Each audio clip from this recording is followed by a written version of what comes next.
So some podcasts will have like banter, and then they'll a cold open, and I then hate they'll banter. you hate banter, you hate cold open, you just want to get straight into it. Basically, I want to be like, hey, this is who I am. It's why I'm here. Let's talk about it All because I'm right, you excited to you get in. all right. So you're like fuck all those other people. I mean, like I listen to podcasts, and the first like 10 minutes is them talking about nothing. All right, I can't wait for you to listen to this podcast and for everyone else to be like, man, they're talking about nothing. Hello, everyone. This is Exothermic, and welcome back to Exothermic Plays Games. You may notice this is not really a video. I mean, technically there is video, but it's not really a video like all of my other stuff has been. This is a companion thing to my ranking for Final Fantasy XI. It is a very important game in my life and an important game in other people's lives, and that's why I wanted to do a deep dive that wouldn't really fit into the content and nature of how I do my normal ranking videos. So today with me, I have Buddhist. He's my twin brother. We grew up playing this game together, and yeah, Buddhist. Why do I have you here today to talk about this? Hello, one. Thank you for having me. The reason that I'm here is because Final Fantasy XI is what I consider to be the greatest game ever made. It is my favorite game of all time. He was so mad at me when I asked him for help in ranking this as my 100 and whatever. I mean, above 100 game. Yeah.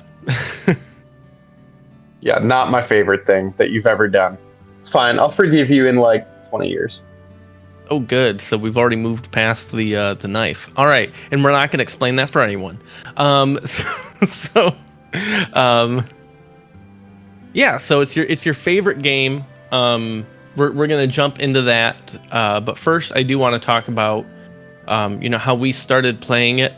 We got into this game because our older brother, he got the game. He got a new laptop. He got the game. It was his 15th birthday, so that would have been. We're gonna fully dox him right now. That would have been June 16th, 2004.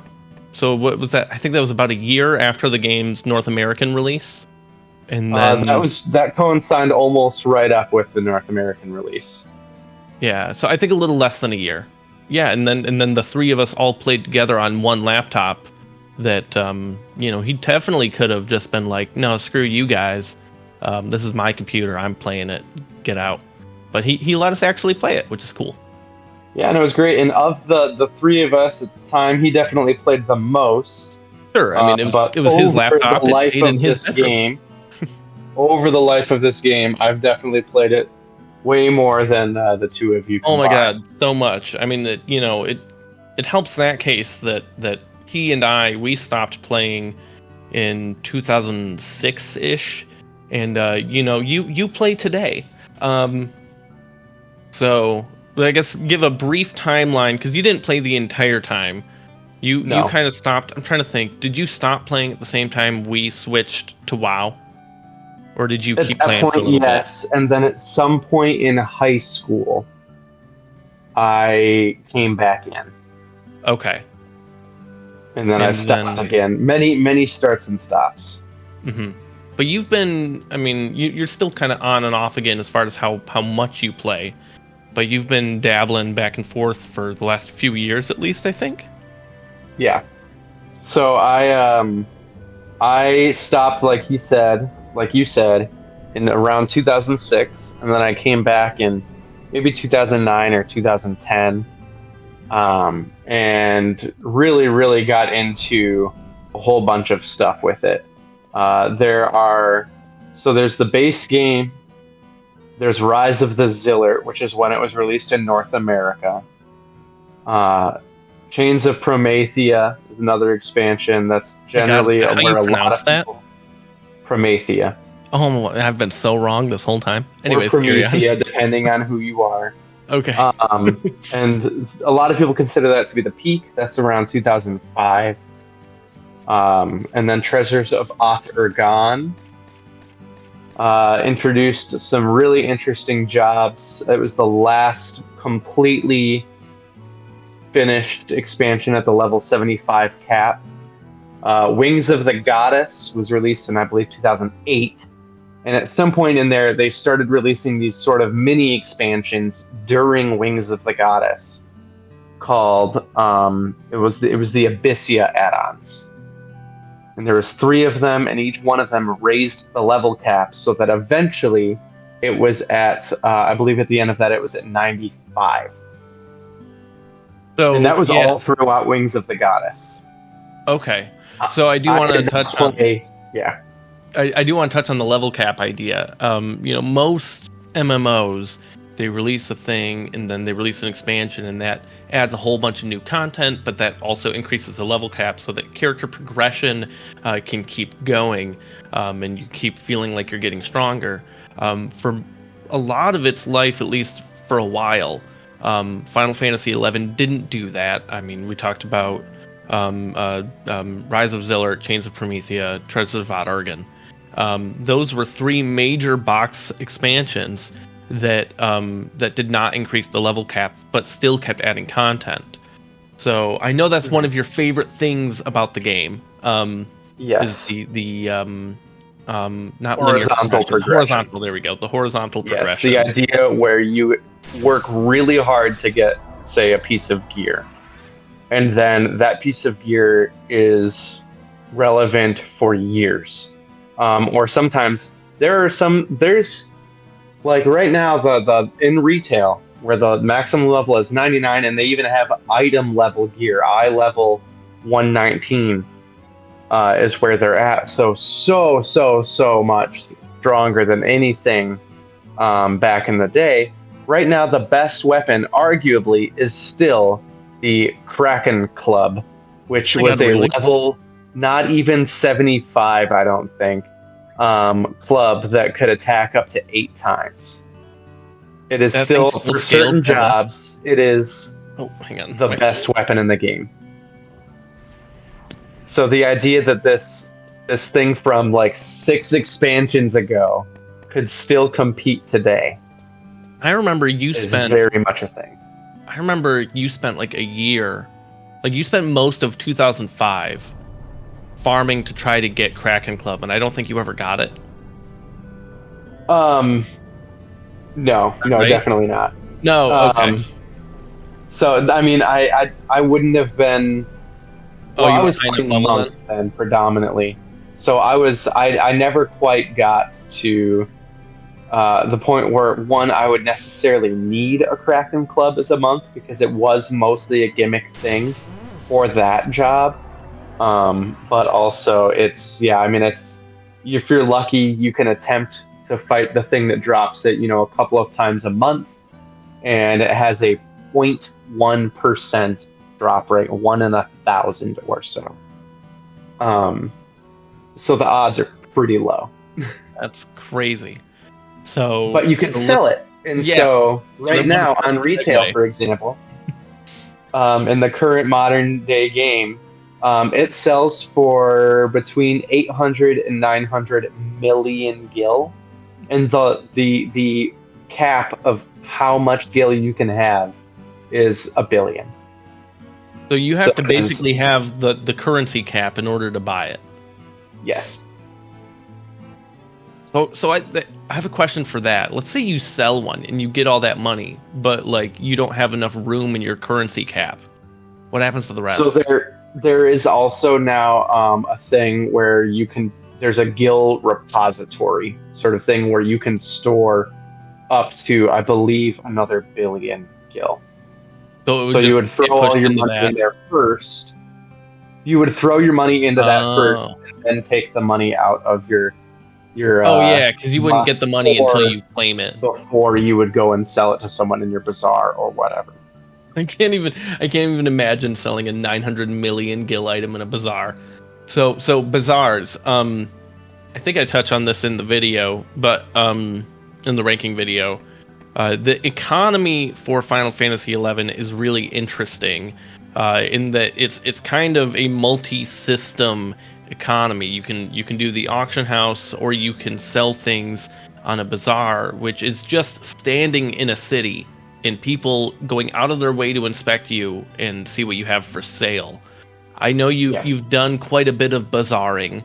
How do you go about? And you could talk about. You still play live, and you also play on Horizon, a level 75 cap private server.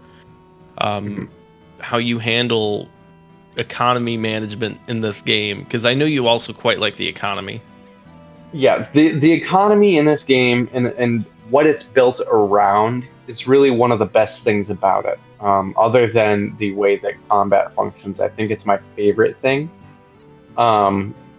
So the economy in the game is almost entirely player based. It is entirely focused on players making items. Crafting is outrageously important in the economy, and I'll come back to that. But the way that it works is there's basically three ways that you can make money. You can find things either from enemies or fishing or whatever, and you can then your choices are to one, sell it to an NPC shop, which most of the time is not a great idea. Or two, you can sell it on the auction house, which initially at the release of the game, each city had its own completely separate market. The auction houses were not connected. So if you needed something, like let's say some items are sold by stores. Let's say you're in Windurst and it sells that. But if someone in Sandoria can't get that item unless they go to Windurst, you might buy a bunch of it, go to Sandoria, and then put it on their auction house, because that's the only way they're going to get it without traveling.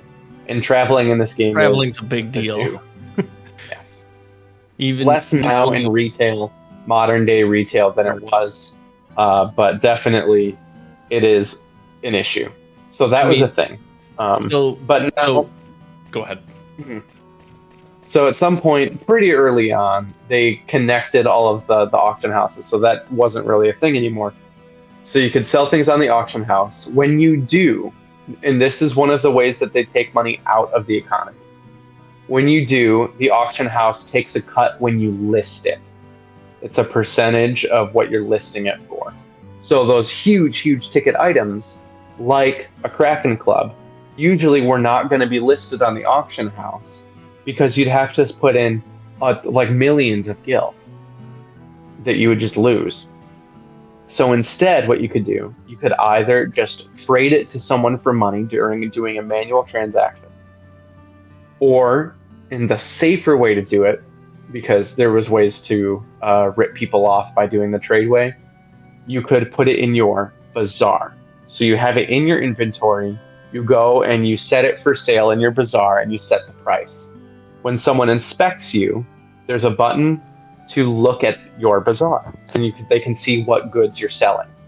If you were in a city, there was a tax that was charged to the person buying, so they'd have to buy it for a tiny bit more. Really? But if you were out in the open, not in a city, at some point I believe they removed that city tax, but I don't remember when. I know, for example, in Horizon, the 75 cap era private server that I've been playing, it's still there. But if you were out in the open, so if you just took one step outside of town, that tax wasn't there. So what you'd end up doing is you'd go outside of a place like, a trade hub like Juneau, and immediately into, I don't know, Battalia Downs, there would be, 50, 60, 100 people just sitting there selling their stuff. That's funny. I somehow never knew about the tax. But then again, that was a long time ago, and I was never buying expensive stuff anyways. I probably didn't. Yeah. So I do want to back up a little bit with the horizontal progression. Yes. So there are, at this point, I don't remember how many offhand, but a lot of jobs. And gearing is pretty job centric. A lot of equipment is specific to certain jobs at the late game parts of the game, when Yes, you're doing job specific equipment, or JSE. Oh well. So the like how I mean, we talked about Kraken Club. Is that an anomaly for how long it might take to get an Yes. important end game If gear? you were trying to do it, yeah. Well, for the most part, it's by the way, I just double checked. Kraken Club is a level 63 club. You All can right. equip that at level 60, and it's relevant at the highest tiers of endgame now. Yeah, level 99 people. So I mean, there are certainly some things as far as like armor items go, because there's, like you said, there's these things specific to each job. Each job has a few sets of what's called job specific equipment. There is your artifact armor, which in each of these there's a specific way you have to get them. The artifact armor is through a quest line that you start doing at technically there's a weapon at like level 40, but most of it's from 50 to 60. And then there is relic armor, which is obtained from a specific type of content called dynamis, which I'm sure we're going to talk about later. And there is also, later on, they added Empyrean armor, which was added after the level 75 cap. But now in retail, you can upgrade that stuff all the way up to where you're at now. So it's all still relevant. So is a lot of it just really good stats, or like is it set bonuses? It's not even necessarily the stats for them. It's because one of the things, and we're going to talk more about this when we get into combat, I'm sure. One of the things that they're so useful for is they're what's called macro pieces, where you would bring them in for one specific action. So like I'm going to pull up, let's see here. I'm looking at Warrior here, and I'm just looking at their artifact armor, just called the Fighter's set. This is a terrible example of this. Let's look at their relic armor. Blast? Okay, so the headpiece, the Warrior's mask, it has 5 dexterity, 5 parrying skill, and 1 enmity, which is how much threat you generate. Yep, the enemy attacks whoever. So has those the things are just sort of generic things on its own. Those are not that great stats. You'd much rather be using other pieces of equipment. However, it also has something that says enhances Warcry effect. And what that does is the Warcry is an ability that warriors can use that increases damage for your entire party. And what this does is it makes it last 10 seconds longer just by having it equipped the moment you use the ability. So you bring it in to use that job ability and then take it right back off for something else. You can do that all in the middle of combat, and it's instantaneous, right? Like it doesn't take up extra time. Yep, it just happens. So you'd have to make a macro to do that. But yes. All right. So you've played at this point. Have you gotten to level 99 in live? Do you have any classes remotely close? I have about half of the jobs in the game at 99. Okay, I wasn't actually sure. I had no idea. So at this point, leveling just to 99 is not that difficult of a thing. In fact, once you go through a bunch of story stuff, you end up getting bonuses to experience. Okay. So you can knock it out in a day if you want. Oh wow! That's crazy. After you've done that, so that blows my mind because when we that's just the beginning of the grind. Yeah. When we started playing this game, leveling took forever. I mean, it was the game essentially, right? Yeah. I mean, we played this basically for 2 years. Granted, playtime split between the three of us, and we didn't. You played more than me. I played the least. But like I only got to like level 30 something, and you got to. Were you pushing 60 on your monk? I think. Yeah, I think so. So yeah, I mean, leveling took forever. Leveling was the vast majority of your time back in the day. either leveling the job that you really wanted to play or leveling sub jobs, which are things you can attach Talked onto about that. yourself. Yep, in the Yep, talked video. about that in the ranking video, and you can see that. But Um, basically, the idea with the sub jobs is that you have basically two character classes that you're playing as simultaneously. You have your main job, which is whatever level it's at, and then the sub job is up to half of that. And you have to level both in order to get to there. Although, let's say you're level 60, you don't need to level the sub job to level 60 to get it to 30. You just need to have leveled it to 30. But you get to do all of the things that a level 60 of your main job does and a level 30 of your sub job does. You get to do them both, and it creates tons of combinations of awesome stuff. yes.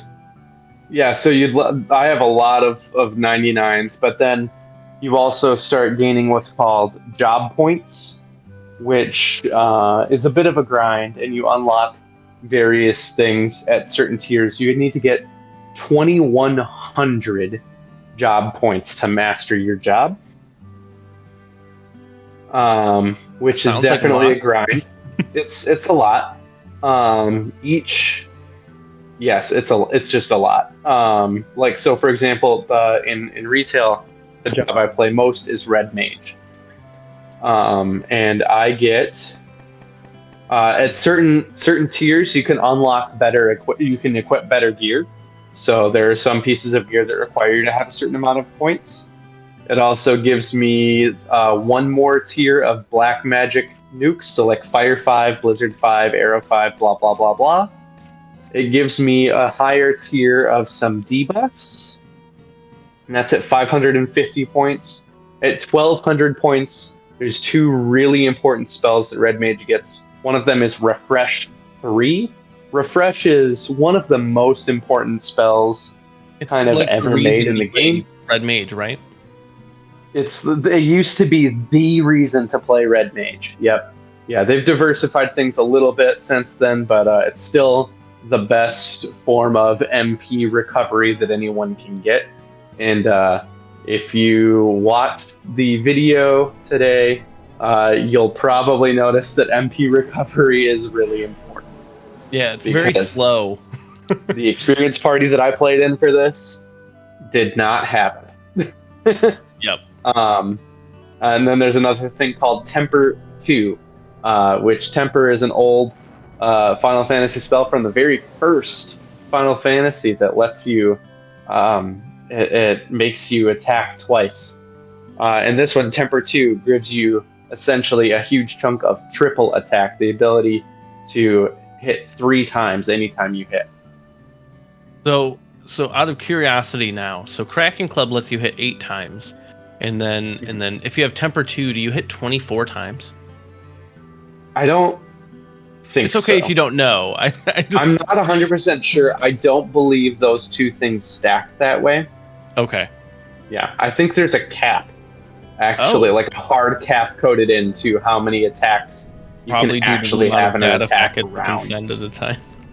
Yeah, the good old PlayStation 2 data packet. Yeah. We never played it on PlayStation 2, but you could play this MMO on PlayStation 2, and it had crossplay with PC, right?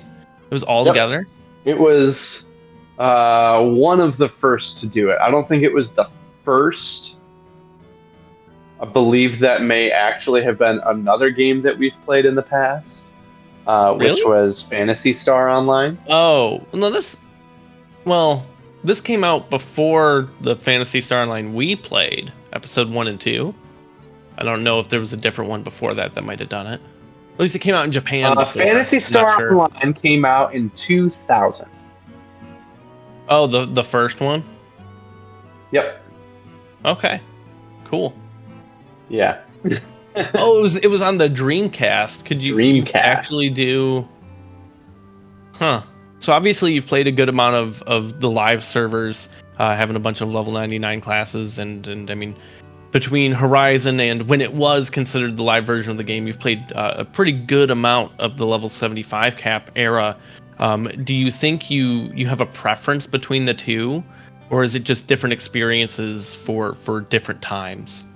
It's different experiences for different times for sure. The current retail, and I'll just refer to it as retail from now on, but Sure. retail is much more soloable. It is more friendly to smaller chunks of time.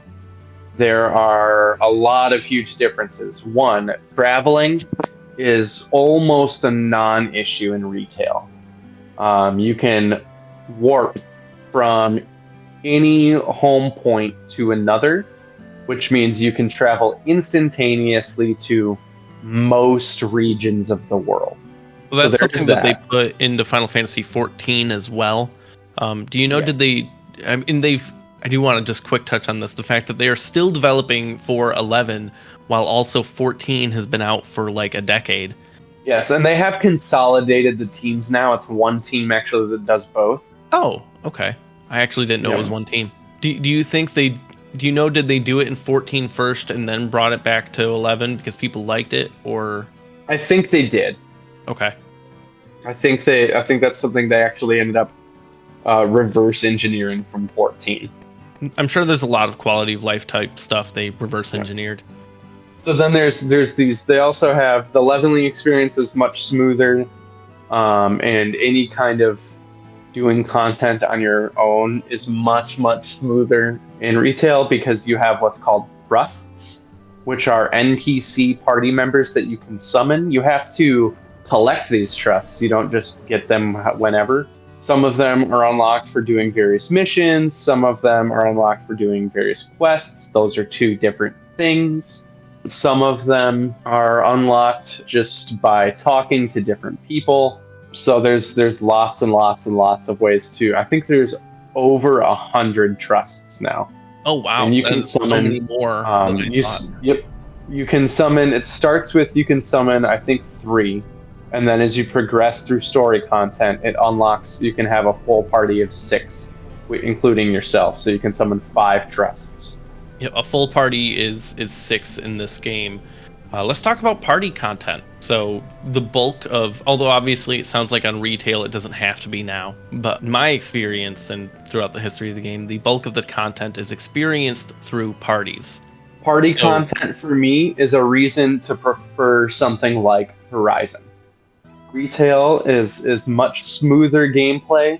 It's a much faster paced gameplay, but it can be a little lonely by yourself. It's fun, but it takes a little bit of the MMO out of the MMORPG. Whereas 75 era Final Fantasy 11, I think, is the most MMO like of any of them really ever made. You can't do a single thing by yourself. You will die almost immediately if you try. yeah, And so you work need together people. and you form parties. And the leveling experience in this game, I mean, anyone that watched the other video would see this already. It's not doing quests like in something like World of Warcraft. It is getting together with a group of people, going out into the world, setting up shop, setting up camp, and just killing the things around you repeatedly for hours. There are some quests, but they don't give experience. Mm. You don't get experience from quests except for one specific form of a quest called Eco Warrior, but that's an exception to the rule for sure. You don't get experience from quests. You just get physical rewards. So the only way, if you want to gain levels and participate in the rest of the game, you have to group up with people and you have to go out and kill things. So what are some other things you do with people, and we can talk about combat for a bit if you want, but I mean combat is in the main ranking video. I wanted to make sure we spend some time talking about the other things. Yes. So we'll start with link shells. There's some weird things Yeah. about link shells that feel to me pretty unique to this game. Talk about link shells. What are they? How do you join one? How does it work? So link shells are, I mean, I think you mentioned in the other video that it's an actual thing you keep in your inventory. It's not just like, oh, I joined this guild or whatever, and it appears under my name. One, it doesn't appear under your name. You just get a little icon next to your name with the color that your link shell happens to be. So it takes up inventory space, and you can have more than one equipped. You can actually have two equipped at a time. Oh, really? You can be You in might multiple link shells? even be in 5 or 6 link shells, which is crazy to me, but you could. But you can only be in 2 of them at a time. They can only be active at a time. Got it. So, like, someone will have, say, a social link shell, which is just meant as like a little chat room, basically in the game where people can talk. And then they might also be in a content-oriented endgame link shell, where the only time you're ever actually in it is when you're doing the event. Okay. Cool. And then, so link shells are pretty different than the construct of, say, guilds and WoW, or, I mean, Yes. well, it's actually guilds in a lot of things, but some of the other things that there's different group content besides just going out and killing stuff for experience. The end game is still obviously group content, but a lot of it, unlike in many other MMOs, isn't like instanced content. It's just out in the world. And other games do have this too in varying degrees, but I don't think many of them have a rabbit that takes 20 people to kill. That's a Yes. I don't know if yeah. So this is especially true more back towards the 75 era, as far as non-instance content.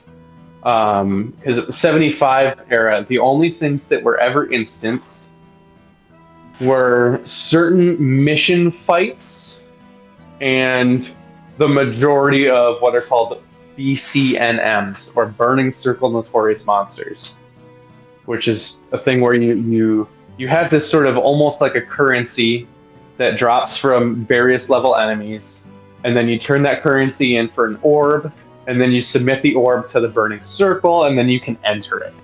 And there's different ones that you do. So like that Kraken Club that we discussed earlier actually comes from a Burning Circle, a BCNM.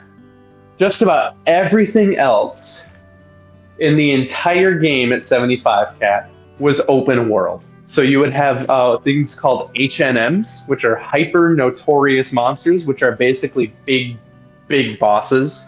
And people would compete, and it might be like there was one that was just in one of the zones outside of Juneau, and people would camp there. Link shells would group up, and they would sit there for hours and hours and hours waiting for this thing to spawn, because they're spawned either on timers or on what's called a lottery spawn, where there's certain placeholders that will spawn in their place, and when you kill them, then it will spawn. And this was out in the open. So, like, for example, King Behemoth was one, where you might have 3 or 4 different groups of people, of full alliances of 18 people each, fighting to claim this thing once it spawns. And some of these respawn timers were really long, right? Yeah, 30 plus hours for some of them, more than a day. And the fights were really big too. Like, you would use a whole alliance of 18 people. Sometimes more. Oh, multi-alliance. Multi-alliance things. Sometimes it would be only one alliance could engage with it at a time, but you can drop people from your group and add others. So I think earlier you made a joke about Chi Blast. And that's actually what this was that so one of the jobs, Monk, had a job ability that they could use every 15 seconds called Boost, which increased the damage of your next attack, whatever it was. However, Boost lasted 3 minutes and could stack on itself. So they would get it all the way up to that full amount before the 3 minutes would run out. Someone would drop from the alliance, they'd add the monk into the alliance, and that monk would use an ability they had called Chi Blast just one time for a ton of damage, and then drop right back out. So they would make one attack every 3 minutes, and that was their role in the in the fight. Yes. And some of these fights took a long time. So are we talking? Oh, they got to make like 4 or 5 attacks, or It depends on the fight. I mean, for really, really big bosses like Kieran, might take, half an hour to an hour to kill. There's one that's an H&M called Tiamat that melee DPS, melee damage jobs, melee DDs. So your warriors, your dark knights, your samurai, your dragoons. They couldn't even fight it because it never touched the ground. It was flying. You could only hit it with ranged attacks and spells. That's amazing. So I do want to. That brings me to. I do want to talk about some of the jobs a little more. So there are a bunch of jobs, and they're all pretty different. And that's one of the things that makes the whole system work, is all of the differences, of course. But so what are some of your favorite jobs and your least favorite jobs? And you can do this both for retail and for 75 era. So my favorite jobs are really the same for both. In retail, I really, really love Red Mage. I think they finally, fully realized what that job could be, where it's this sort of fighter mage that's using swords and spells and slinging a bunch of debuffs at the enemy while you're also healing and doing a real jack of all trades. What job do you normally do sub job for that? It depends on what I'm doing. If I'm doing solo stuff, usually ninja, just so that I get dual wield, because you can't have two weapons unless you are subbing a job that has that. So either ninja or dancer, or to a very, very lesser extent, thief, because they added that later on. But I think you need to be above level 50 to get it. So I don't think you get it as a sub job. Oh, for thief, yeah. For thief, yeah. But so ninja is the best for dual wield, because they get the most of what's called the dual wield trait, and that's another thing, is that jobs have a lot of static abilities. It's not just the things you get to use and stuff. It's unless you're a spellcaster, there's not a lot of actually activated abilities. Correct. So there's that. Believe it or not, shadows are not that important. I mean, they're important, but it's still a good reason to sub ninja. In party content, most of the time I'll be subbing Scholar, because it lets me swap a little bit between, supportive and damage dealing roles, because that's how Scholar works, is that it's either all in on white magic or all in on black magic. Or I'll sub white mage if I need some specific spells often that can't be had otherwise. Like, for example, erase. If I need to cast erase a lot, I'll need white mage. Cool. So that's red mage. Yep. I also play paladin in Horizon. That is my main. I love tanking on paladin at 75 era. It's a little crazier. It's in retail, because in retail it does it very differently than it does in 75. And so 75 cap, yeah. Horizon did some balance changes, so it's actually not exactly like what it was back in the day. It didn't really shift things too majorly, but there's some small changes, yeah. I remember you sending me something about changing something with ninja sub jobs that mattered a lot. You mentioned the shadows. The shadows are basically a tanking ability for ninja, where if you would get hit, a shadow gets hit instead, right? Mm-hmm. Yep. Do you sub? What do you sub for paladin? So tanking? On retail, you're actually going to sub blue mage most of the time. Yeah, all right. Yeah, mostly because you can spam. You can repeatedly use spells that generate a lot of threat, AOE threat, and that's why you do it. If somehow you are what are we, like 40 minutes in to this, and you have no idea what a blue mage is because you don't know Final Fantasy, or at least newer Final Fantasies. Blue mage is a job where you don't learn spells the traditional way from leveling up or from trainers, or in the case with most of the spells in this game, buying them as scrolls that you learn on the auction house, or getting them as drops from enemies. In Blue Mage, you learn from enemies using them on you, and you get a whole bunch of different you're using monster enemies. It's awesome. Spells. Yep, it's great. So like one of the first spells that you get, there's 3 level 1 spells, and by far the most important one is Pollen, because it is a healing spell, and you get it from bees. But bees. And also level 4 or level 6 or something, there's Cocoon, which is a really great spell that just increases your defense by straight up 50%. That's at level 6, that scales all the way to the end of the game? Yes, it scales there's no cap on it. Oh my god. So there's a few reasons to use Blue Mage, for sure. It gets pretty wild. Yeah.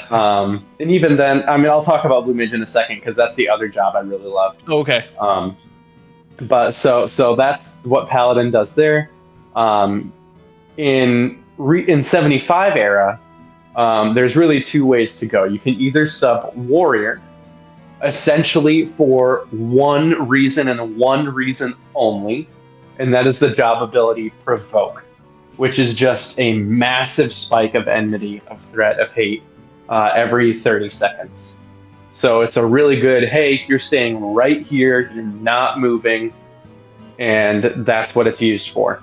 So I know it's a massive spike, but I do want to clarify something to make sure. Maybe I don't remember it right, but I think I do.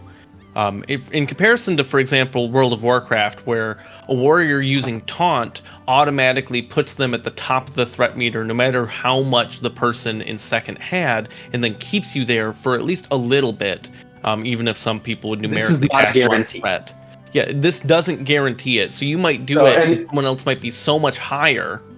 I'm glad you mentioned this, because I don't actually know if you're aware of this, Alex. Because you never tanked before in this? Yeah, no, I'm not. There's actually 2 different types of enmity in this game. There's volatile enmity and cumulative enmity. Volatile enmity usually is produced in larger spikes, like in Provoke, but it wears off quickly. It actually dissipates. Cumulative enmity is built up over time and doesn't go anywhere. At least not very quickly. It takes a long time. So Provoke is a spike in volatile enmity.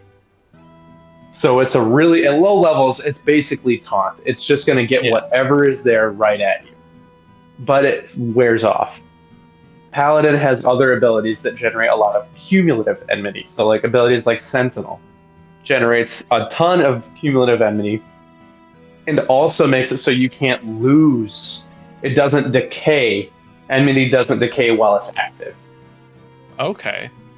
There's so much going on under the hood in this game, and I do think that's one of the great things about it, is there's all of this little stuff that, for the record, the game does not explain to you ever. Like, literally it ever. Never does. People just figured it out. And sometimes people thought they figured it out. We had data mining. Yeah. And sometimes people thought they figured it out, like, oh, if you face west while crafting this, it'll do better. No. Oh my god, and the moon phases. Oh, there's moon phases in the game, and people thought that they mattered. I mean, they do actually. They do matter. They do? For chocobo digging. Oh, okay. Just not most of the things that people thought it mattered for. No. It matters. It matters because you can only fight. I think you can only fight Fenrir, which is one of the summon fights. So you beat it, and you can use that as a summoner. You can only fight Fenrir during the full moon. Oh, well, okay. I guess there's that. But the time in the world is not like real time. Do you know how many days pass in a day? Oh, if I did the math, I could. Every minute is 3 seconds. Is an hour? Every a minute in game is 3 seconds. 3 real life seconds. Yep, because it's a tick. And so this is something that's always going on, and it's about 3 seconds. Cool. Oh, so I did want to one more thing about endgame stuff, maybe 2. So there's you mentioned people competing about spawns for H&Ms and stuff like that. But that's not the only way that groups of people compete. There are different nations in the world. How does the nation that you pick as your starting nation, or you can change it, I believe, how does that impact your gameplay experience? Yeah, so your starting nation, I mean, at the end of the day, it doesn't matter that much because later you can go and change what nation you're in. Hmm. But your starting nation does determine a lot of things. Um, so if you are, each nation has races associated with it. So for Sandoria, it's Elvon. For Bastok, it's Humes and Galka. And for Winders, it's Mithra and Tarutaru. So, like, if I was starting in Sandoria and I was in Elvon, I would actually get an extra piece of starting equipment, which is a ring associated with my city. I do remember my Ring of Winders. Winders ring. Yeah, Yeah. your Winderstein ring. Yep. Yep. And they're pretty small bonuses, but at low levels, small bonuses are big bonuses. Even at high levels, you don't get a lot of stat boosts from gear. So getting Not a ring right off the 75 bat era. with a stat boost is... Oh, that's only true in 75 era? Oh my god, Alex. And pieces of gear in retail now have like, you get like 30, 40, 50 of every stat. Oh my god! I remember level 75 gear when we played. Yeah, being like, oh my god, this thing gives me 5 intelligence and 4. A really great piece of gear is the Republic Supplegar, which was level 25, and you use it into like the 50s, and it gave you 5 attack. That's it. I mean, 5 attack and 5 ranged attack. Yeah. Like, great. This ugly, stupid piece of... Oh my god, it was ugly.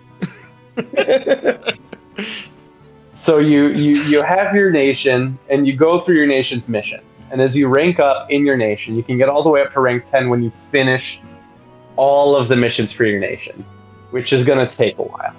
But as you go, you can buy different things from nation-specific vendors using something called conquest points, which you get just for any time that you defeat an enemy while you have a specific buff on you called Signet.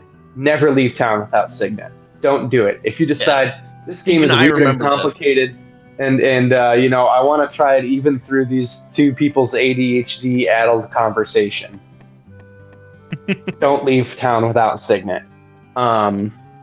It does a lot of things for you, and one of those things is it allows you to accrue conquest points, which you can then spend to buy gear from these city-specific vendors. And some of them are really, really good pieces of gear.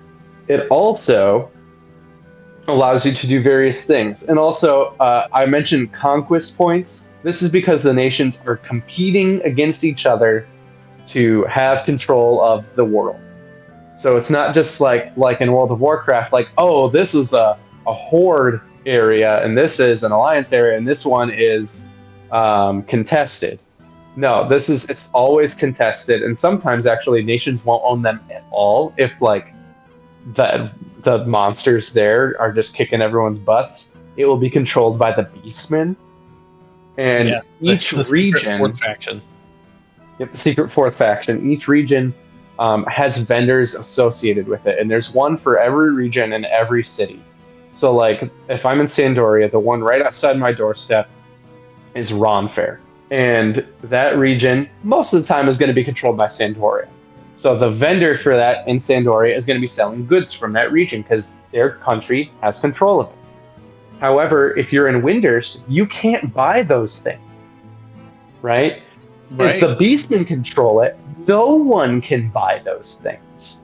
And so that brings us back to a point of the economy. There was an ebb and flow to it based on what nation controlled which stuff, about whether or not you could buy something.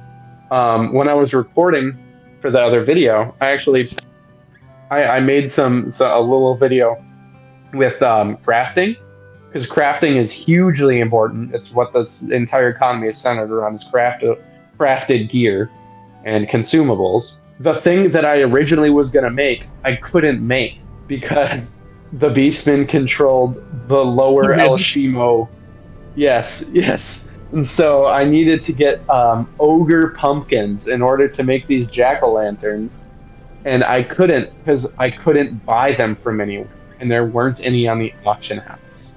So I just went, okay, guess I'll make something else. So until I know you've been making a lot of these jack-o'-lanterns lately. Oh my God, so many for jack-o'-lanterns. your money grind. So until a faction reclaims that Yep. area, you won't be able to make them. Yep, and it's tallied once every Sunday. So you have to wait like a full week. Japanese midnight on Sunday, going into Dang. Monday. Crazy. Yep. So yeah, so if you can't get something tough, you can't I'm get starting it to for think free, you which should is be how it holding on to some of completely these dries up. items. You should like keep a stock of some of the stuff that you play on the auction house as a backup for when this happens, and then you just jack up the price. Well, usually what I do is I just make way more than I need, and I ship it off to one of my mules, which is another character I have on the account, to just hold on. They just hoard them, and then I sell them slowly. Because fun fact, you can only have 7 items on the auction house at a time. Oh, I forgot. That's at least on I remember there resale. was They did. One of the big quality of life things they changed on Horizon is that they upped it to 21. 3 times as many and still nowhere near enough. Yep. Another reason to use bazaars, though, I guess. So there's these different nations, and you're competing about things. Mhm. Can you fight more directly? Is there PvP in this game? Ish. This game, Ish. if you love PvP, this is not the game for you. Oh my god, This no. is definitely a work together, collaborative effect that the game has and that they force. There is something called Ballista, which is PvP, and it's interesting. I've done it a few times. I even did it once on retail like a year ago or something, and they did like they sort of did a 60 cap ballista, and they required you to use all gear from those lower levels. It was interesting, but I've also done it at the actual level cap, and it's get used to just getting blown up out of nowhere. Yeah, because none of the abilities are balanced around player health pools. In any capacity. So You're fighting things with, you have it- like even in PvE content, you're doing attacks that are like, well, if this hit me, that'd be 80% of my health. And it's like, so like at 75 era, like a really, really, really heavy hitting attack, like the most damage a person could do is about 2,000 damage. And that takes a lot of work in doing. That would one-shot most people. Basically, if you are not a Galka monk, that's going to one-shot you. Yeah. all right. But, if you do that to an enemy, you're like, great, I just did 0.25% of its to like a boss. Yeah, Yeah. it's very much not designed for there's it. PvP. It's definitely an afterthought. It's kind of an interesting thing. It's like a sort of a capture the flag type deal, but it's weird. So PvP kind of sucks. What are some other end game things you can do just to kind of do it right? Some more of that. I'll start with 75 era because then things have been added on since then. At 75 era, there's a few different things that you can do. One of them that I've mentioned previously is Dynamis, and that is basically like a little dream world of various places. So there is one for each of the cities. So there's one for Sandoria, Bastok, and Winders. And when you finish all 3 of those, you can go into Dynamis Juno. And then there's some for other places like the Valkyr Dunes, which you saw me in an experience party in the regular Valkyr Dunes in the other video. And basically what this is, and this is not instanced, by the way. Anyone can go in and do anything in there. So usually servers had to coordinate who was doing what when, so they didn't mess with stuff. And so you'd go in, there would be all this really, jacked up, buffed beastmen with these like statues that you had to defeat so that your time was extended in there. And there was really two reasons to go in there. Three reasons. One is actually quest and mission progress. So you needed it to go and finish through these missions. Another one is to get your relic gear. And the other one is to make what are called relic weapons.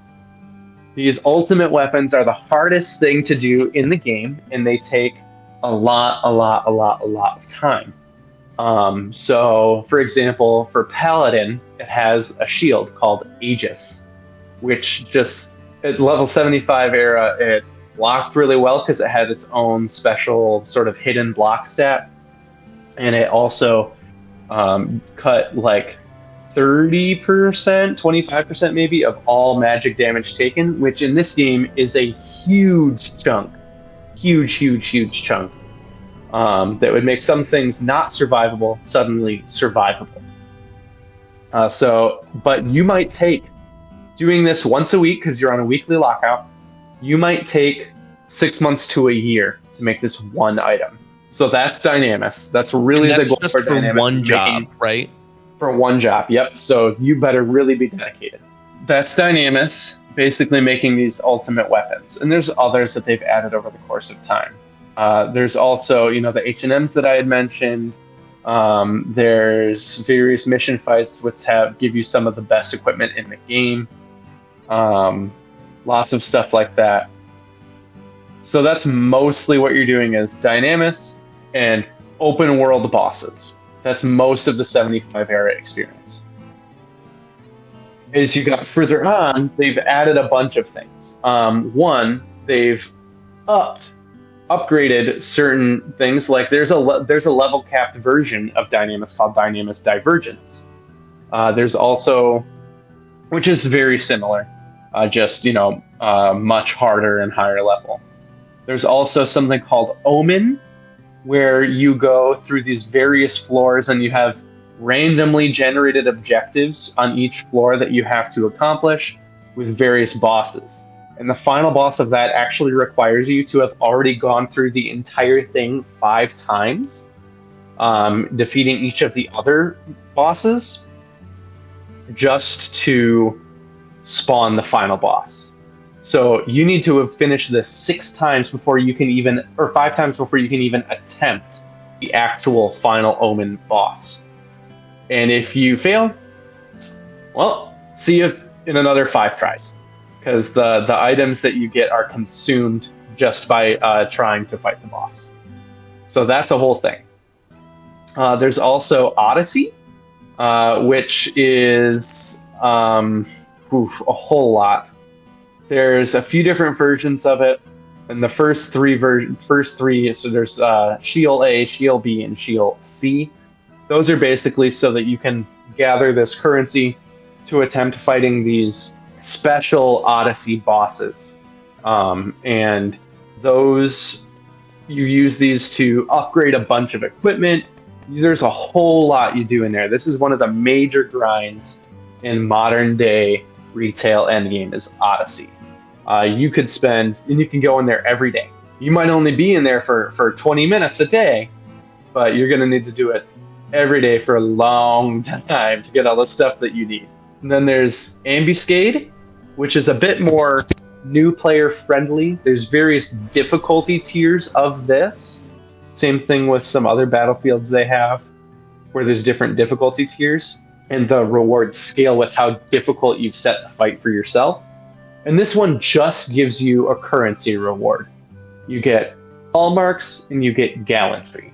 They're both used by, just to turn into this vendor to get various rewards and upgrade gear and equipment. And a lot of it is really a money-making thing because you get other currencies you need to upgrade a whole bunch of gear, especially those ultimate weapons. So this is, and it's resets every month. Exo had mentioned that they still update the game. This is the main thing that still gets monthly updates. This fight, it's 2 fights per month, and they rotate them every single month. So the fights strategies change. They update them every time they do it. So if there's something that they've done before, they've probably changed something. So it's a really fun way for the community to kind of figure this stuff out as they go. Yeah, kind of like keeps seasons fresh. almost. Yep, it's like little mini monthly seasons. So the first few days of the update are always really fun with this, trying to figure it out. And this caps at 6 people. You can't have more than 6 people in this specific thing. So that's Ambuscade. And then lastly, we've got our biggest and the newest thing is Sortie. I don't even know how to begin explaining that. This is the newest thing, and it's really supposed to be the highest tier of endgame content is Sortie. And this is kind of where they are stopping things. You can finally upgrade your what's called Empyrene armor, which was added in Abyssia. You can upgrade that to eye level 119 plus 3, which is a whole lot of stuff. And there's various things, key items you need to get from here. There's different floors of it, each with their own different objectives. And people will go in here and it's at a hard cap of 1 hour a day. And people will go in to try and get as many points as they can. It's timed. Oh. Is this solo or is this a group thing? This is a group thing. And you can only enter, not quite once a day, it's every 20 hours. That's very weird. I don't know what the 20-hour thing's about, but... So the hour time limit, does that mean that the parties are really designed around going as fast as possible and then trying to cut corners? Yes. So it's really there's 2 different sort of things for this. You can either go in looking to gain Gallimaufry, which is the currency, everything has its own currency. It's the currency from this that you use to upgrade stuff. So you can go in looking to do that, get as much of that as possible. And sometimes even with that in a party, you'll go in together and then split up and each complete some of your own objectives. So I've done this with my Red Mage where I go, because every floor has the same objectives every single time. And some of them are soloable, some of them are not. So I will each split up, do some of our soloable stuff, and then we'll meet back together to do the things that we need to group up for. This is really cool. I I haven't seen this yet. For Red This Mage, is really neat. Yep. So for Red Mage, I'll go and solo a few things. So I'll go and do. There's an objective for magic bursting a certain number of times, or killing enemies with a magic burst. Certain number of times, I think it's 5 times. So I'll go and I'll solo skill chains by myself and magic burst on them. Yeah, because in retail, multiple jobs can do jobs can do that. When you do that, and it spawns a little chest. You get some Gallimaufry from it, and you also get a key item a temporary key item from it. So you need to get these key items to do other things. It's a whole thing. So then I'll go and solo a little mini boss for myself, because that only takes about 10 minutes. Okay. So I'll go and do that because I can heal myself. I can solo it, and then we'll group up and we'll do some of the other mini bosses together as a group. So a really, really good run for this might get you 30,000 Gallimaufry as a group. And the amount that you need to fully upgrade the stuff that you're doing is somewhere in the 3 million range. Oh my god. Oh, if you got... And it's 30,000 across 6 people? No, not split up each. Oh, okay. So because everyone gets it. Yep. But actually, no, it's more than that. It's more than 3 million. The last upgrade is like 8 million. 8 million? Because the very last upgrade is some absurd number. Yeah, if it's 8 million at 30,000 per day, you would need to do it 267 times in order to get 8 million. Of perfect runs. Yeah. Yeah. So you'd expect it to take about a year just to upgrade this one weapon. Well, I think they're set on stuff for people to do for a while. Yep. And these are also job specific. Well, not 100% job specific weapons, but they're definitely up there. Actually, no, these ones are job specific. Yeah, I know sometimes there's stuff that's like, oh, well, you can use this with a white mage and a black mage, or a summoner, Yeah. and then other things are very specific. Yep. So that's kind of the state of endgame at this point. And these are all instanced but party based.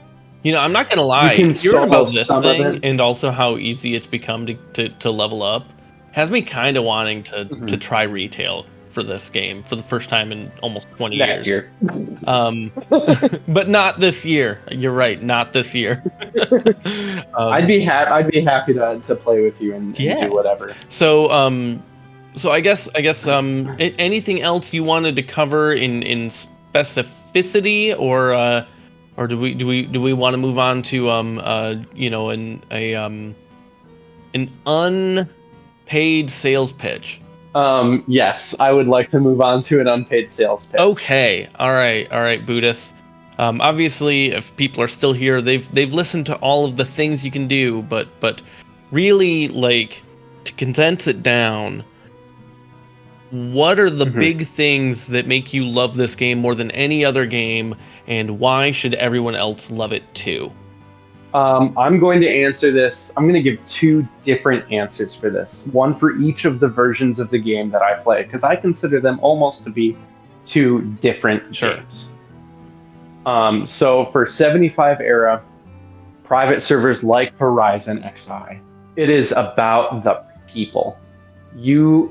It forces you to slow down, unlike most games, especially now. It forces you to slow down, think, make deliberate decisions, and there's a lot of nuance, but also a lot of opportunity to just talk. Some of the best memories I've had in that game before and now are just in experience parties where we just hang out for a couple hours, talk, get some experience, and have a good time. Or with the Link Shell while that's happening.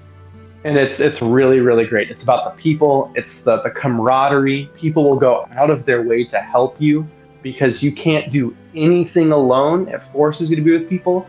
It also forces people to work together and be kind to each other. And that's something that we've definitely lost a lot in modern gaming. If anyone has ever played something like, League of Legends, they can tell you people are not nice very often. It's impressive how not nice they can be. Yes. So in this game especially, it's just a real community that it creates. And a community specific to every server that you're on. And that's true for both private servers and in retail. Because you really build this sort of identity on the server that you're on. For retail, it's almost like if you've ever played a really good JRPG and you know that grinding something can actually be very fun, it has this endless gameplay loop that is just so satisfying when you actually accomplish the thing that you set out to do. And that can be done solo in increments of a little bit of time, which is how I upgraded my artifact armor on my red mage by doing Omen once a day or a couple of times a week over the course of a few months. And it took me, a half hour each time. And I solo what I can and then just don't worry about the rest, to, working with a group of people at the same time, all of the time, and really, really working on this. It's a really satisfying experience that I just love. And it's still player-based. The economy is still player-driven. It feels like you as a character matter, and not in the, he's the savior of the world way that some games do, although that eventually does kind of happen. It doesn't feel like that everywhere you're at. It's just such a good, fun time. All right, and if other people want to have a good, fun time and they listened to you talking about it and they're like, hey, I want to check this out, but I don't know where to start. I don't know what to do. What servers do you play on if they wanted to join you? Well, on Horizon XI, obviously I play on Horizon XI. Yeah, they only have the one, doesn't it? They only have the one. And you can find me there. My character name is Buddhist. And that's the same for both that and for retail. For retail, I play on Bahamut. There are basically three large servers. I mean, there's a lot of servers, but there's three sort of large servers that people recommend. They are Asura, Bahamut, and Odin. If you speak Japanese, Odin is where it's at. That is where the majority of the Japanese player base is, and there's also a small but dedicated English-speaking player base. Otherwise, Asura or Bahamut are really good. I will say, don't let the language barrier dissuade you from Odin either. The auto translate functions in the chat system for the game are very good. Very good. All right. So I think that just about does it. We've been talking for almost an hour and a half. Yeah. So thank you so much for joining me today. Thank you so much for all of your help with the ranking video, for everything for this game that I didn't remember how to do most of it because it's been almost 20 years. And but the game is very important to me. Obviously, it's very important to you. I wanted to make sure to give it its due diligence. Tip of the hat, even though as much as it pains you, it did not make it into the top 100. But yeah, thank you. Absolutely. Thanks, XO. All right. And then I'll cut it here. And yeah, actually I can hit stop recording. Yeah.